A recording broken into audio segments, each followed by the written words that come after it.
दोस्तों आजकल तो हमें अलार्म क्लॉक्स की बहुत लत लग चुकी है और आजकल तो किसी की एक अलार्म क्लॉक के बगैर आंख ही नहीं खुलती।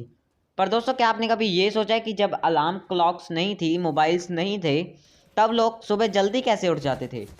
दोस्तों असल में वो लोग एक मोमबत्ती ले लेते थे और उसके बीच कोई भी हार्ड मेटल की कोई भी सब्सटेंस जैसे कि कील को लगा देते थे और उस मोमबत्ती को एक प्लेट में रख देते थे। और दोस्तों जब वो मोमबत्ती पिघलने लगती तो वो जो मेटल था वो नीचे गिर जाता था, जिसके कारण आवाज़ प्रोड्यूस होती थी और उसी के सहारे वो उठते होते थे।